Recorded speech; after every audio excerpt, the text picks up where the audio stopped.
Bonjour à tous, eh bien je vous retrouve avec grand plaisir pour cette vidéo concernant les déclarations de guerre et notamment la déclaration de guerre de la Russie à l'Ukraine qui a eu lieu le 24 février 2022. Donc je vous garantis là, asseyez-vous bien parce que ça va être époustouflant. Allez, je ne vous fais pas plus attendre. On va voir les synchronicités astrologiques, numérologiques et tarologiques concernant les déclarations de guerre. Allez, vous êtes prêts? On y va. Première image. Vous voyez que dans la déclaration de guerre de 14-18, il y a un carré appliquant de Mars sur Pluton. C'est le petit schéma, la petite carte astrologique du haut. Vous voyez, il y a deux flèches rouges, une qui vous montre Mars et l'autre qui vous montre Pluton. Et il y a un carré appliquant de ces deux facteurs astrologiques pour la déclaration de guerre de 14-18. Maintenant, voyons un petit peu la déclaration de guerre de 39-45. Eh bien, on retrouve, eh oui, on retrouve Mars avec une opposition applicante à Pluton. Intéressant. Là, c'est pareil, les deux flèches rouges. La flèche rouge sur le graphique d'en bas, la flèche haute montre Mars et la flèche basse montre Pluton et l'opposition est une distance de 180 degrés entre les deux facteurs. Pourquoi j'ai marqué appliquant et applicante? Eh bien parce que c'est la planète la plus rapide qui va vers la plus lente. Je vais vous schématiser ça très simplement. Là, vous avez Pluton, hein, ma main représente Pluton. Eh bien, appliquant, c'est quand Mars vient sur Pluton. Quand Mars se déplace vers Pluton, c'est ce qu'on appelle en astrologie un aspect appliquant. Voilà. Donc, vous conscientisez bien qu'on retrouve les deux mêmes facteurs. Après, on peut approfondir un petit peu plus. Le premier carré, le Mars carré appliquant Pluton se passe, eh bien, dans une conjonction Pluton-Saturne, donc il y a la notion de Saturne qui est là, hein, qui est présente. Dans le graphique d'en bas, Mars opposé à Pluton appliquant, eh bien, on retrouve aussi cette ombre saturnienne, car Mars, la flèche d'en haut, graphique d'en bas, la flèche d'en haut, Mars se situe dans le signe du Capricorne. Donc là aussi, on retrouve cette petite effluve Capricorne. Et donc, le gouverneur du Capricorne, c'est Saturne. Donc, on retrouve cette effluve saturnienne. Et il faut savoir aussi que le Capricorne, en astrologie mondiale, représente les États. Donc, on est bien dans le sujet. Ensuite, je mets à l'écran le graphique de la déclaration de guerre de la Russie à l'Ukraine. Eh bien, qu'est-ce qu'on retrouve? Je vous le donne en mille.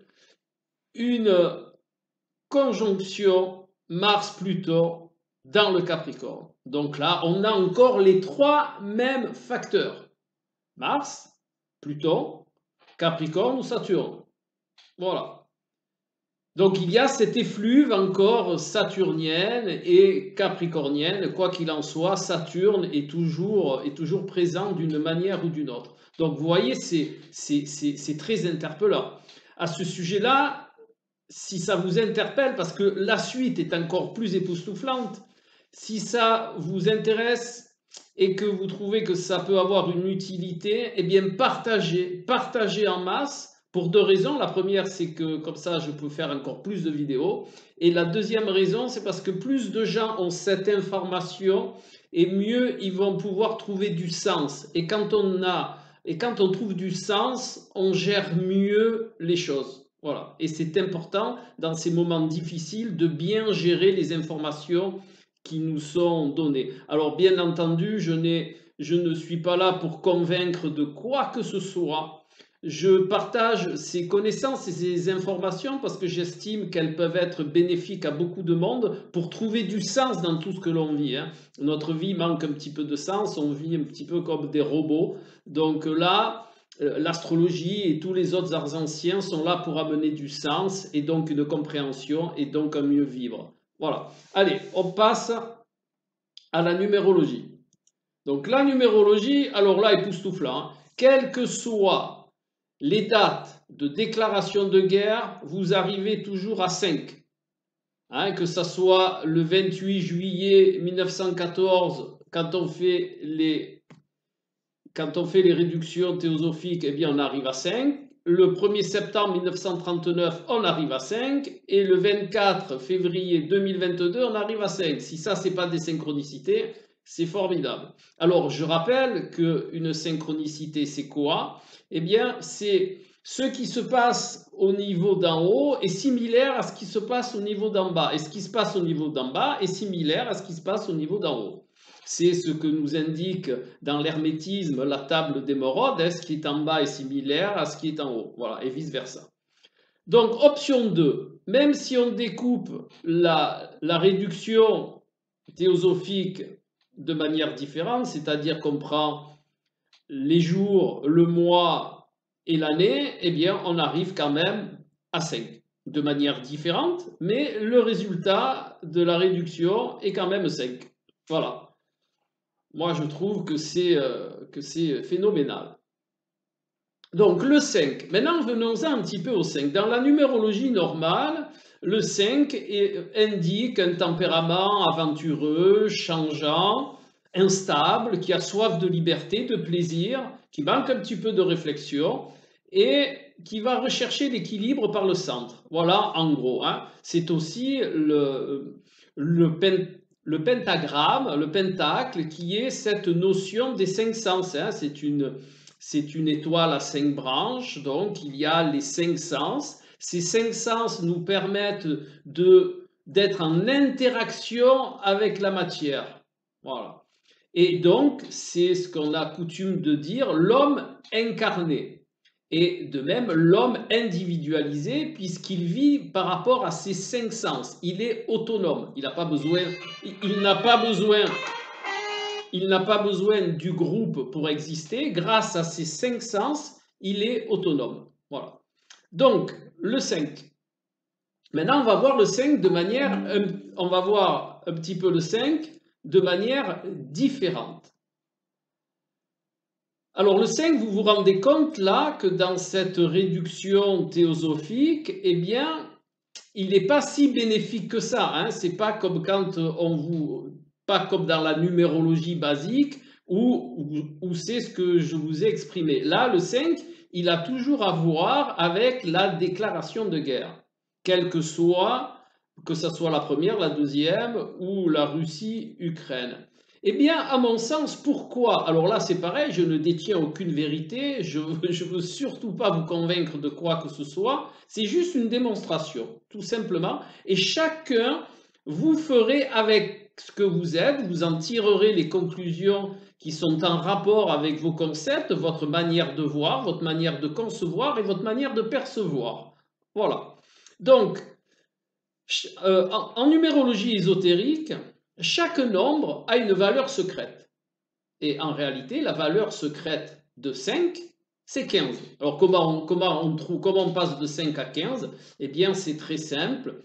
Il y a une méthodologie. La première méthodologie, quand les nombres ne sont pas trop importants, eh bien, on ajoute 5, plus 4, plus 3, plus 2, plus 1. En réalité, on additionne les nombres qui forment le nombre, donc on trouve le résultat qui est 15, et sans ça, il y a une règle mathématique qui est n, donc 5, multiplié par n plus 1, donc 5 multiplié par 6, ça fait 30, divisé par 2, ça fait 15.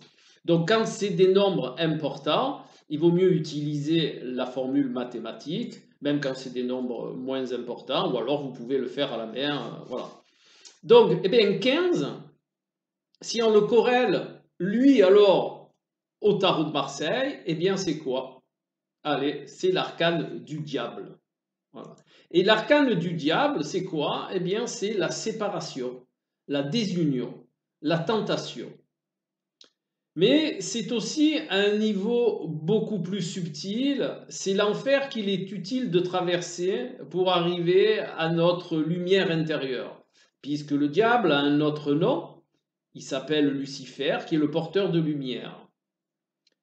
Et si on le prend sous une autre forme, par exemple Pluton, dont je vous parlais tout à l'heure, eh bien Pluton, c'est le dieu des enfers, et donc c'est quelque part le diable, et en même temps, c'est le dieu de la richesse intérieure, bien entendu. Donc Pluton a cette double casquette qui est l'enfer et la richesse, l'enfer et la lumière.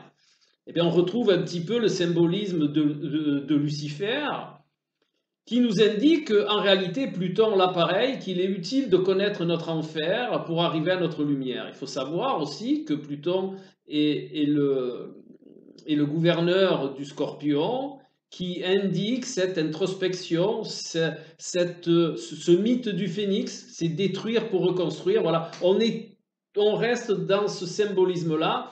Eh bien, vous apercevez que ce sont des synchronicités, des corrélations vraiment époustouflante.